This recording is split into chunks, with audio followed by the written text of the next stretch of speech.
Hello, everyone. Welcome to the 12th edition of the Littleroot Record. This week, I'm joined by the best Excadrill player on North American soil, Nathan Moon. Nathan, how are you? I'm doing great. Thank you so much for inviting me to be on the Excadrill apology video. I listen. We do the apology in the last 3 minutes after everyone's already watched, and I'm going to probably not include anything that I actually should be sorry about. As the only time I mentioned, I promise. Yes. So, Nathan, outside of course, you being Nathan Moon, why don't you introduce yourself? Let the people know who you are in our community, how long you've been playing Pokemon, stuff like that. Yeah, so my name is Nathan Moon. Most of you would probably know me by my Discord username, which is KamikazeKidGC. I've been playing Pokemon since 2005 when I got Pokemon Fire Red. I first started playing competitive Pokemon around 2012. My first memories are of Pokemon X and Y singles OU getting dumpstered by Mega Kangaskhan because I think it's freaking broken in singles. Broken in every other Um, format, too. True. And I first started getting into VGC. I played my first VGC tournament in 2017, but it wasn't until 2018 that I first really started getting into playing VGC a bit more. And then 2019, I wanted to start going to events, but there were no locals in my area. And as a college student, I could not justify going to any events, especially going to Michigan Tech, because we're up in the UP of the Michigan, and there's the closest regional is Milwaukee, but I was downstate because I was over the summer during that time, so there were no regionals I could go to. And as a broke college student, can't really justify spending money to go to those. Yeah. And then COVID happened, so Fort Wayne was my first chance to go to a regional back in 2023, and I really enjoyed it. I am familiar with the Littleroot lessons. I was invited by Jess, aka Hana S. And we were both in the r/VGC Discord server, which was a really great place that I first started off joining. And she invited me to Littleroot lessons, and I ended up joining a year after she invited me in February of 2022, just as Series 12 and Sword and Shield was taking off. And I've been there ever since. It's actually kind of funny that because I know how much you love Series 12. I hated Series 12. I also will say it was definitely worse because I was playing the most cursed ground Calyrex team ever. And I don't mean cursed as in the team itself is running the most stupid things you can imagine. I mean cursed as in my luck with that team was abysmal. If you had to ask me to my ground to hit a precipice blaze to save its life, it would miss every single time. Specifically because you asked it to. Yeah, so it is, and so yes, you are. Your overall play with the restricted formats. I didn't know that, or at least I couldn't remember the timing of it that you joined during 2022. So it's very fitting that you went for that you joined during this format and that you've had your best success in the format that says no legendaries whatsoever. So the reason why we're having you on the pod, you just finished top 64 at the Louisville Regional Championship, which took place about a couple weeks ago at the time of recording. And we're just going to dive straight into this team that you brought. And it's something that you've been working on for a very long time. The reason why you brought up the Excadrill apology earlier on, I'm on the record saying that I thought this was a not good Pokemon, and that you shouldn't bring... the T-Tar is good, but the Excadrill not great. I was wrong for this instance, and there was some other event in France or whatever where this Pokemon may or may not have won. Who can say? Doesn't matter to me. No. But why did you decide that T-Tar Excadrill at the very early stages of Regulation H was the duo that you were going to be the duo that you would build around? Okay, I want to go off topic for a quick second here because I did look at Mills's winning team from Lille, and there must be something different with Excadrill players because I know you guys looked at this team and you're like, this looks like a 4-4 team. I looked at some Excadrill teams that also came to Louisville. I've seen Scarf Tyranitar paired with Life Orb Komodo, and I'm just like, what the frick are you people doing? Why are we all this insane? Well, that's the thing. It's like, yeah, like the Nils team. I will say the team I'm currently planning on using for the GC. The Nils team can be a little annoying with that. Specifically, not even just for the Excadrill T-Tar, but the the Corviknight set that he runs to go with it is very, very difficult to remove with the 6 that I'm going to be bringing this week into the GC. But you decided to go with a different bird, with the Talonflame. So yeah, let's get into some of these pieces. Well, first, why T-Tar Excadrill?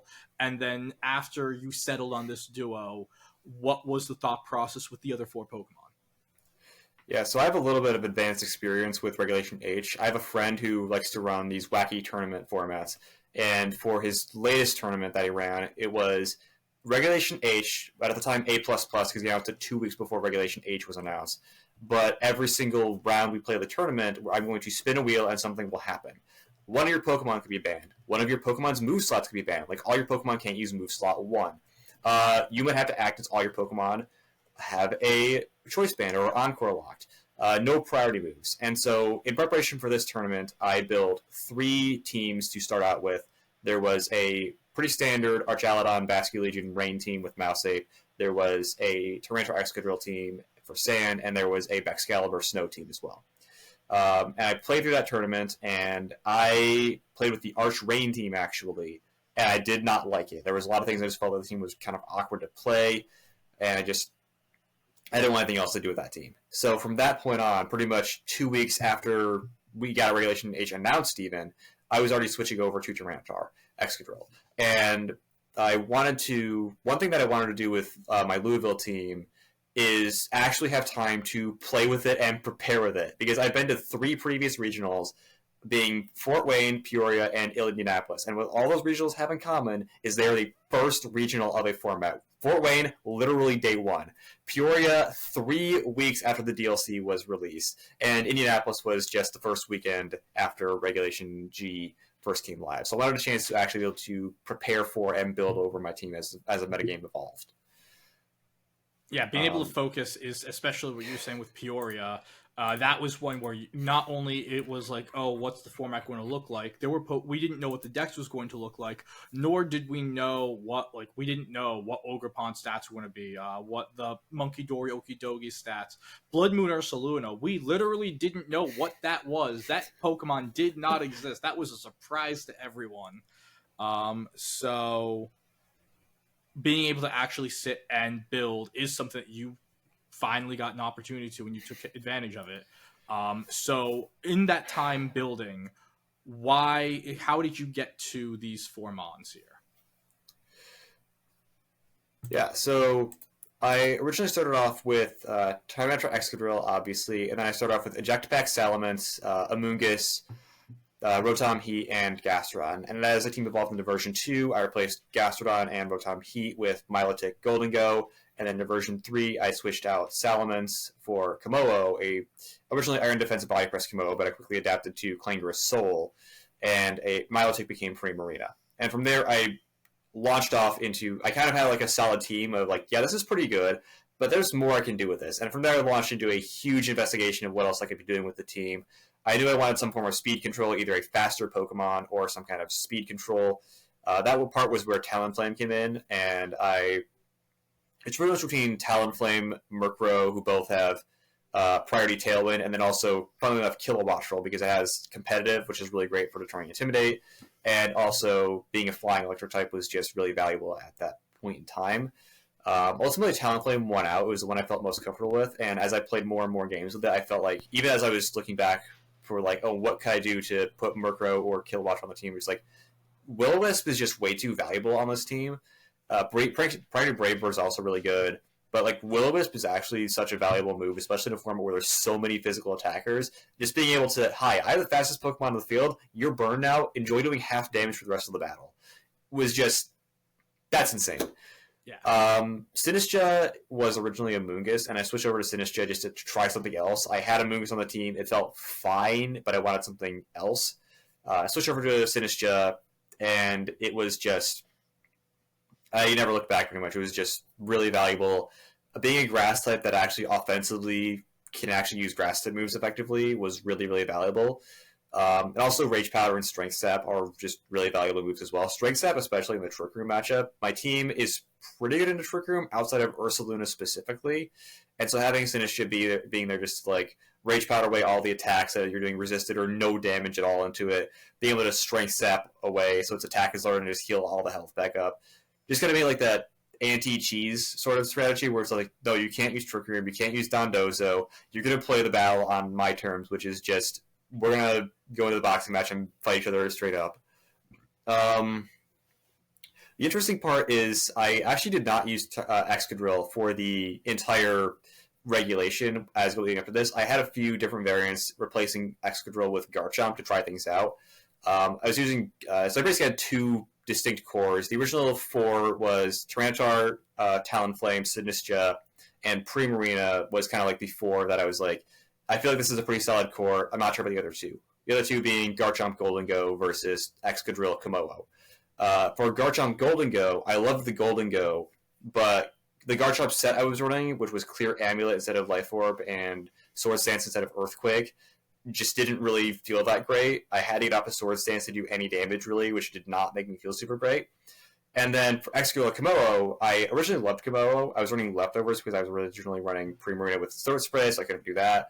Leftovers was really funny because with Sinistcha especially, you can get back to full HP after a single... after just one Clanger's Soul, and then you can just Clanger's Soul again if you want. The decreased damage was made up for by extra longevity, but as the format went on, that became less and less viable. It became more, I needed that Clanger's Soul to do anything, and it became harder and harder to get that Clanger's Soul off. But the issue between the 2 cores is that for Garchomp Golden Go, I can't really switch Garchomp off the team, because if I switch Garchomp off the team, then I'm not really running a Sand team, which is Tyranitar with a bunch of other things. But for Excadrill Komodo, I only wanted Komodo on the team for a fast special attacker. So I was thinking, okay, if only I can find a fast special attacker that works with the rest of this team and doesn't have too many weaknesses with the rest of the thing. I thought it was impossible. I tried a few different things, and then it was Volt/Lily in the Discord, in a Palico Academy Discord server, suggested that I run Volcarona. And I'm like, that sounds great. I slapped it on the team. I tested it out a few games. I really, really loved it. And then a couple days later, I was lying in bed thinking about the team. It's like, wait a second. Volcarona is a fire type. I have 4 water weaknesses on this team. What am I doing? But I do want to say I was thankful that I kind of forgot about type advantages. I was probably focused a little bit too much on having solid type matchups and just having that push of, like, even though I forgot to go into using Volcarona, really became a valuable part of the team. This specific setup is designed to outspeeds all base 90s, which is really valuable, especially at a time when Flamigo was really, really popular. It's not so much anymore, but it was at the time that I put it on there. And I also have that set because it is bulky enough to take hits, especially with Citrus Berry, so I can get off the quick advances I need. But also, if I needed to just fire off a Heat Wave, I can easily do that. I don't have to sit around and wait for that to go off. And then Gas Run's the interesting one, because that was originally Primarina, and on paper, Primarina was the best thing, but in practice, it was not working out the way I wanted to. I was running 0 speed, so while in reality, it's like, this is my Incineroar answer, in practice, it was, oh no, I got picked up by Incineroar. Oh no, it parting shotted me, and I missed my Piper voice into it because it's something else now, and now I just wasted my Throat Spray. It also just wasn't. Oh, the opposing Primarina just hit me with a Moonblast, and I'm taking a big damage, and I just don't have the longevity to survive those hits. So I tried thinking about a bunch of different options for Primarina, and the option I went with was Paldean Tauros Aqua Breed, and I brought that to a couple of locals the weekend before Louisville. One of my locals did a Challenge Cup doubleheader, and Paldean Tauros was even worse. But as we've covered on the pod earlier, Paldean Tauros, it's spec'd out. It's like the perfect min-maxed Mon, and then it's just the stats just... If it had just an extra 10 points in base attack, that Mon would be everywhere. All it does is miss KOs. And so, yeah, I could see how you... Again, I actually used it with a team that featured Talonflame and Tyranitar myself, and it just kept on missing every KO I needed to get by like 5%. And so, yeah, I could see how it ended up doing a little worse than Primarina. Yeah. Well, Paldean Tauros on my team was kind of a specific matchup. I kind of realized at this point in the team that my biggest issues were opposing Primarina, Incineroar, and Rain teams. Paldean Tauros is great in Incineroar, especially because I was running Clear Amulet, so it's just like, cool, you can't do anything to me anymore. It's bad in Primarina, and then it's mixed into Rain, it's bad into Pelipper. In theory, it's good into Archaludon, but my team does not struggle against Dragon, Steel, Archaludons. When it's Terrasilize is that I have problems.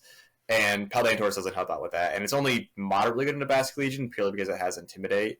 Other than that, it's not great. But what I learned from that experience is that because Paldean Tauros was as useless on this team or as useful on this team as a brick, I had to rely on more useful. The brick could have broke your opponent's switch. That's a way to win. True. But anyway, I realized that I was doing well enough with the other 5 Pokemon that I didn't need that 5th slot of the team to work with the rest of the team super well. I didn't need it to be like a staple part of the team. I just needed it to be good into the matchups that my team is bad against.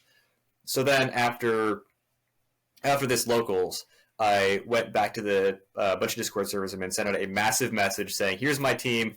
Primarina is not good. I need to find something else to replace it. I have a few ideas. Anyone else have anything else I can add to that?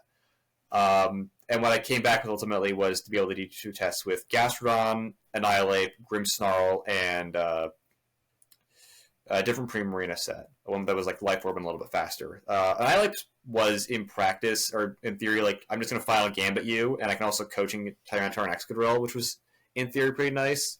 And then Grimmsnarl with just... It wasn't like a super great option to the team in theory, but in practice, I know that Grimmsnarl is one of my comfort picks. Dual screens plus Thunderwave is great speed control. It gives the team some extra flexibility for Tyranitar to just really bulky, and for Volcarona to get opportunities to set up.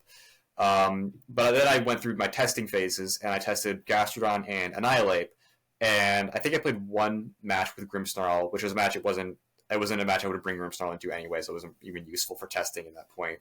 But at that point, I was super stressed out. I was super anxious, and I was just thinking, I can't play more Pokemon before Louisville. I have to take a break.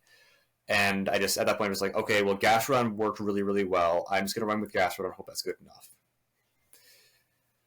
And, I mean, the results speak for themselves. They absolutely were enough. As we dive into your run, you day 2, finishing 8-3 at 39th place. The top 64 being your best finish, your first day 2 finish. And you had a gauntlet of a run. As we were discussing beforehand, your 3 losses against Joey, Giovanni, and Bobby. At least I know Joey and Giovanni both top cut. Did Bobby end up topping, or did he also finish? Bobby also finished 8-3. So between my 3 losses, I had 20. They had 27 wins between the 3 of those people, which is just absolute, especially with how we do 26. Have... My bad. Oh, still. Especially with us having now only 11 rounds to 14 rounds of Swiss. That is a lot of wins amongst 3 opponents. So going in, let's just start this off Friday. You're getting into Louisville. What are your vibes going into the event? How are you feeling with this team? The first event that you have where you actually know the Pokemon that you can use months beforehand and see how the meta develops. Yeah, I think one thing that I really like about this format, I know that you've spoken a bit about, the format is a little bit too diverse. I don't like having things being countered by stuff. At least in the Discord server, we've talked about that. I think Carl's a bit more on that stance than you are. But yeah. My thought about it is, I love those formats because I think taking this opportunity, like, I know my team. I know what my team does, and my team is prepared to deal with whatever the meta is able to throw at me. And so that's kind of what my team was. Like, I'm going to just... I know you described it in the podcast as like, I just player diffed. I didn't even think that was really what I was doing, but in hindsight, that's basically what my plan was. Like, I just know my team well enough. I know how to play my team. I know that it's going to be good into stuff. I'm just going to smack people with it. So I wasn't really worrying that much about that kind of stuff. Just like, I'm just going to play the best I can, and we'll just go from there. Yeah, especially because when you're looking at it, even just starting off round 1, pulling James Evans round 1 is, I mean, someone has to, like, that's the thing. It's we look at all of these top players, or at least like players who are consistent day two top cut players. Someone's got to play them in the early rounds. I know they all end up playing each other because they at towards the end, and that's when we see them on stream. But at the start of the day, someone has to be the opponent of James Evans or Wolf Glick. And on that I was day, sitting kitty corner of Wolf Glick, so yeah, yes. I could have been in that position. But yeah, so and James again, what you were saying with Wide Open. James starts off with the Pokemon in Mimikyu, which is something that we really haven't seen much success like as a popular pick whatsoever in Regulation H. Actually, in the grand scheme of things, to my knowledge, I don't think it has really any results since the first event of Scarlet and Violet in Sacramento when it did win the event.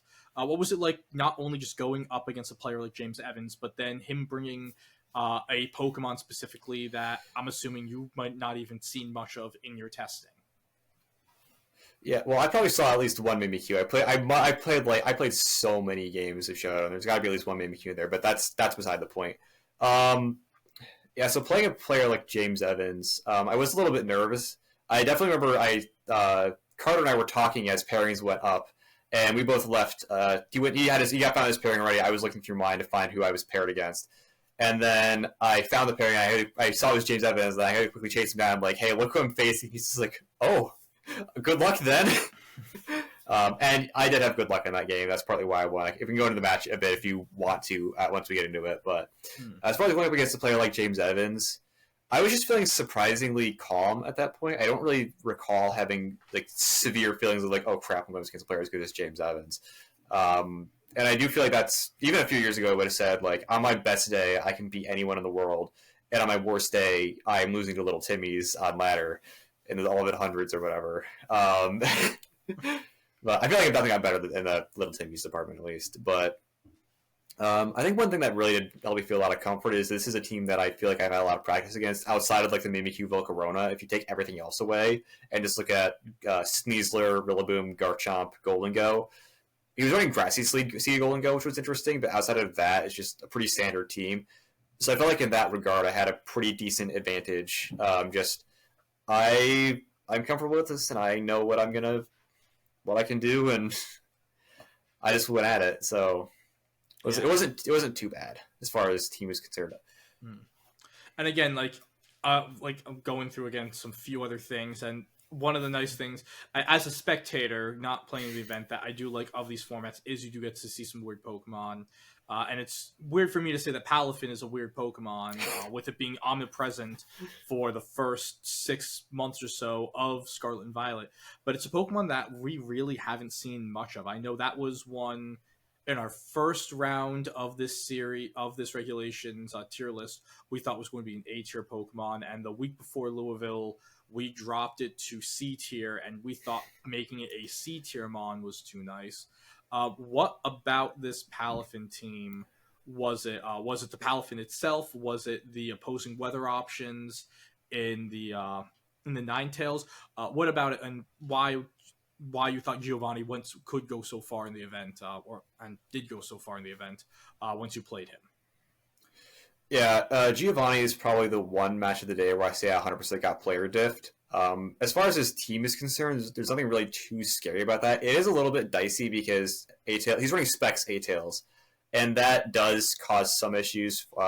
If I don't get Sand up, it's a bit of a problem, especially with Garchomp on the field as well, which is ultimately what I think was part of the problem, was Garchomp A-Tails without speed control on my end, and Hail Up, or Stow, which was ultimately why I lost both. I think it was up at the end of the game in both games. It was Trantor Excadrill versus Garchomp A-Tails without any Tailwind up on my side.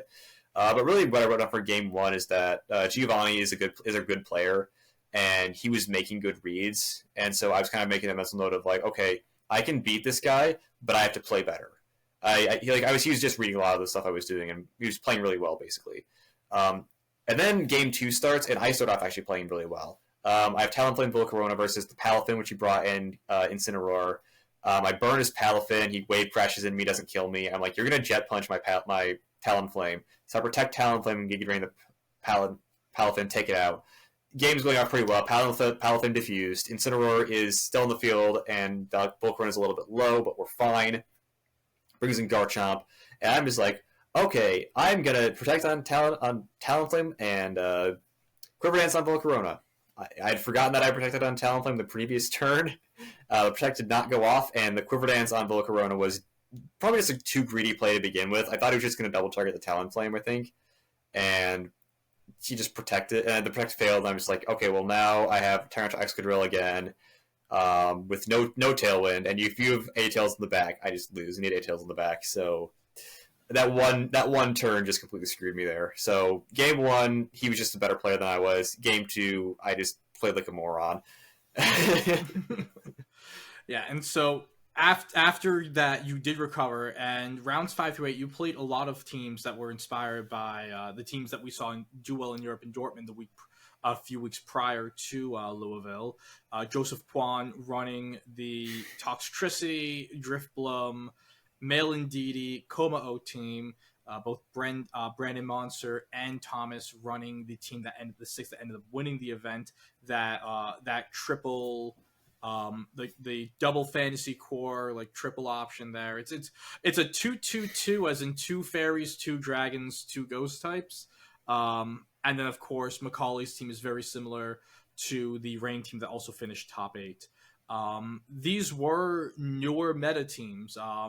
While you did say that you appreciated having time to learn how to play the meta and actually develop this team, these are teams that really before not until Dortmund we didn't see. How was it like having to go up against these teams that maybe you only had a week or so of practice against, and what were the deciding factors that helped you in general with getting these wins and getting into day 2?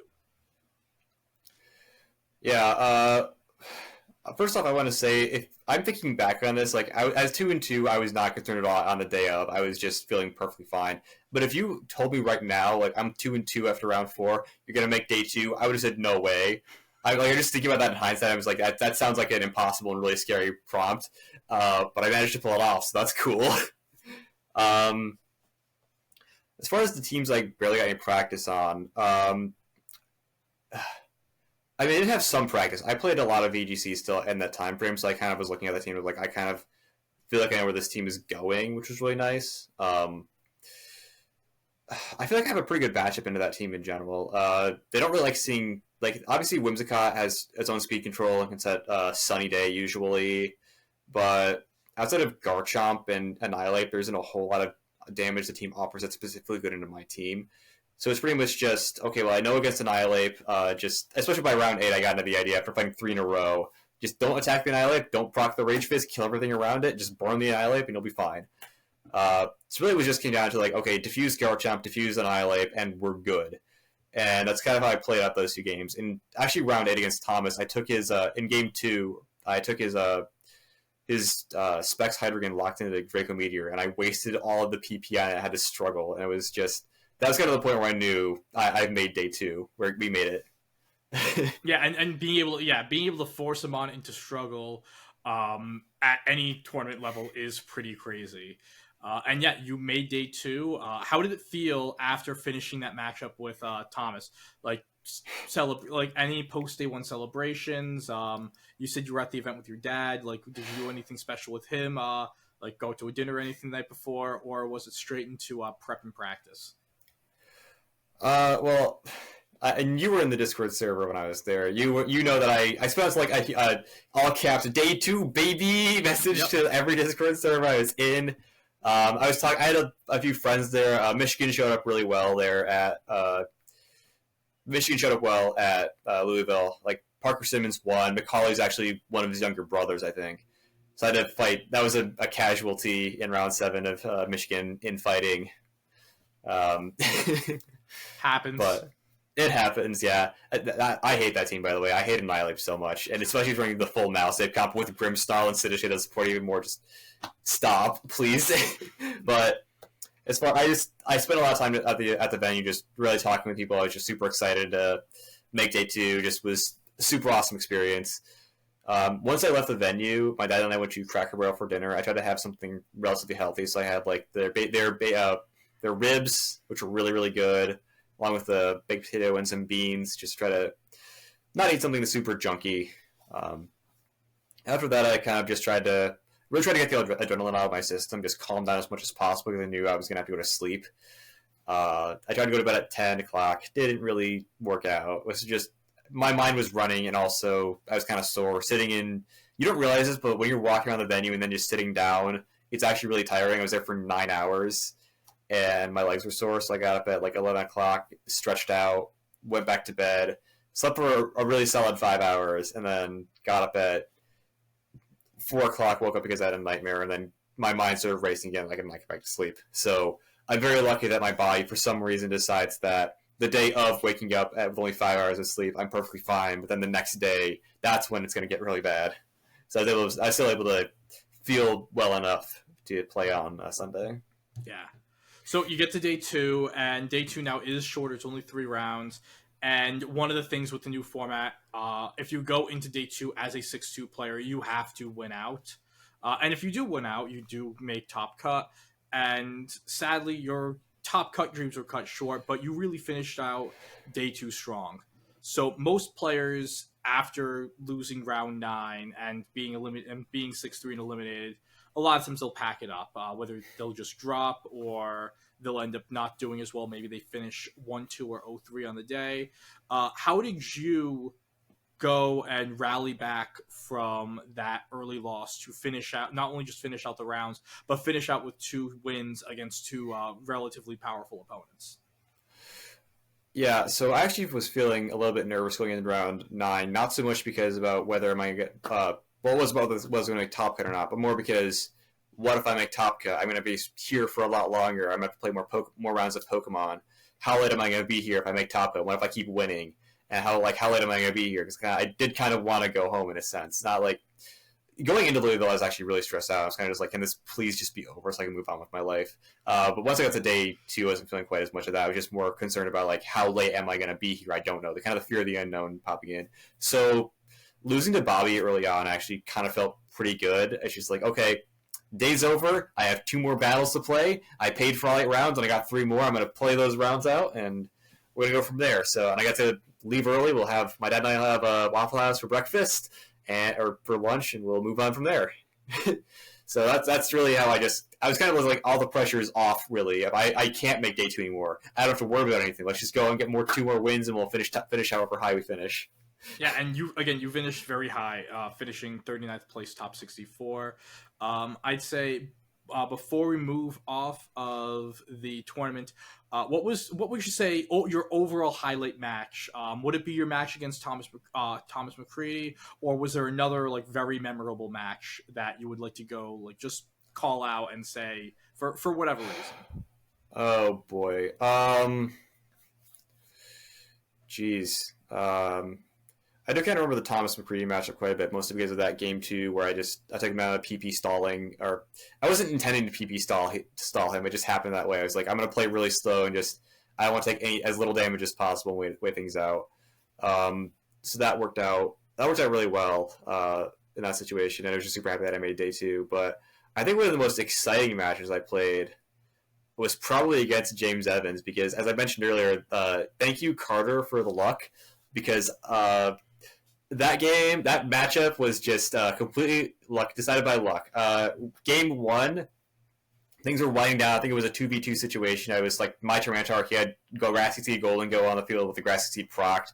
I don't remember what the other 2 Pokemon were. And my Tyranitar decides, this game is over, and his knockoff crits his Golden Go. And then game 2, I felt confident, like I could have played the game out, but it was kind of like still even at that point. I just ended the game immediately. And then game 2, I was in a pretty commanding position, and then got a double Rock Slide miss. He got a double Protect on his Sneasler, which stalled out the turns of sand he needed to be able to outspeed my Excadrill and not get immediately obliterated by high horsepower, or I guess Ironhead at that point. It was super low at that point. And so he got the luck in game 2. And then game 3, we come down to once again a 2v2 situation with Tyranitar on the field. And I Terra Flying, and Tyranitar decides this game is over, and Terra Flying crits his Rillaboom, and the game just is over. And James Evans was super upset about that, but I understand. Like, this team does sometimes just lose hard to RNG every once in a while, but yeah, it was just really funny. I did see Evans tweeted after. He's like, I only lost to Excadrill today, and I didn't expect it, or something along the lines of that. Oh yeah, I found out the previous two was like, I know losing to RNG always sucks, but man, yeah, I was like, that was probably me. I liked both of those tweets. it happens. But yeah, no, Yeah. I think it is big. Getting a match against like a top player. I know like one of the highlights of Jay's career, or at least his time playing, is the fact that he got like not only was able to go up against Chupa Cross, but to have it recorded on stream, where he could always point to that moment. It's like, let me pull up YouTube, see, I was good at this game. Yeah. Now, I'll also say like round 9. Round 11 was also fun too, just because it's kind of like we both got one more game. We're not making top cut. We've already won a game in day 2, so we both just wanted to have a good time. Yeah.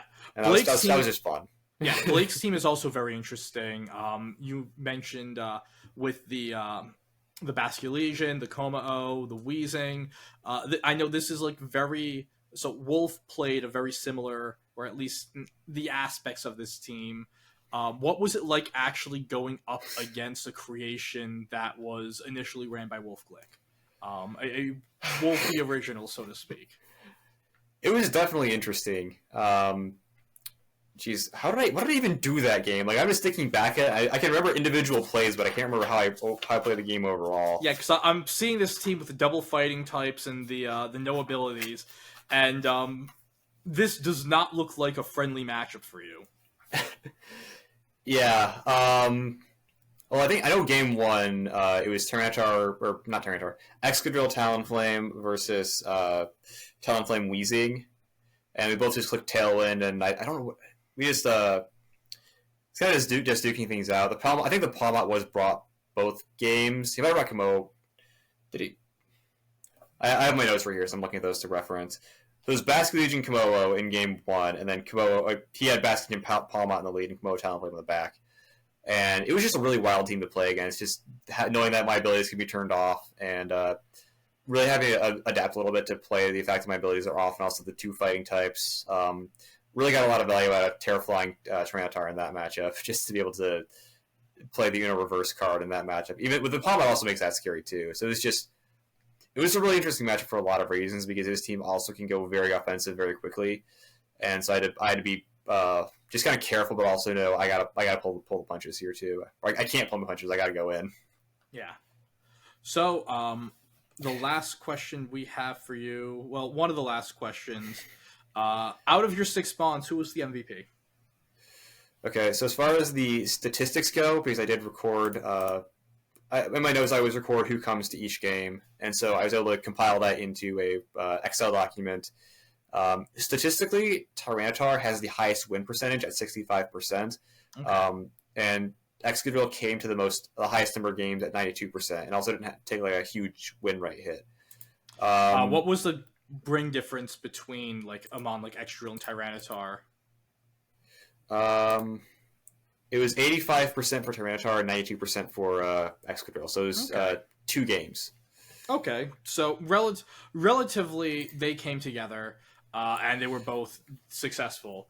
Yeah, I'd often lead a Talonflame Excadrill, and then I had the option of switching to Tyranitar if I wanted to, or just keeping it in the back. Usually keeping it in the back I found was safer, just like you could avoid Intimidate, take out anything it was super weak to immediately, not risk taking too much damage on it too early, but yeah. So I'd say, though, with the win percentage, I'm going to give it to Tyranitar. Yeah, Tyranitar probably was the MVP. It was either that or, I guess, Talonflame also, as far as more from a utility role, Talonflame was really good, but Tyranitar was just... That thing is so powerful, just... I don't care if I have a 4 times weakness. I'm just going to Terrarize into a Fly type and hit with Terra Blast and play the Uno Reverse card. Like, I'm just going to deal all the big damage. Like, screw you. Goodbye. Yeah. Well, the last question we have for you before we get going, what is your favorite thing to cook? My favorite thing to cook is pasties. For those of you who don't know what a pasty is, it is a traditional food made by miners, as in people who go underground and mine for ore, not underage people. I was going to say, miners with an E. Yes. And because I went to Michigan Tech, that was a big for copper mining back in the day, so they have pasties up there. And I found some recipes online to make my own. So what a pasty is, I guess I should describe that, is it's basically a mixture of meat, rutabagas, potatoes, and onions all mixed together and wrapped inside a crust. Usually it's like it's kind of similar to pie crust or pizza crust. You wrap it in there, you bake it in the oven for a while. My family replaces the rutabagas with carrots because rutabagas are a little bit bitter, and we like that a lot better.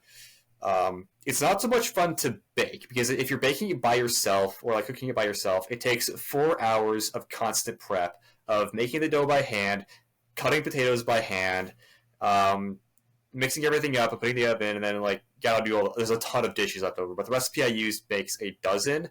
And one of the best things about pasties is they reheat amazingly. You literally cannot tell the difference between a fresh pasty and one that's been in the freezer for 2 months.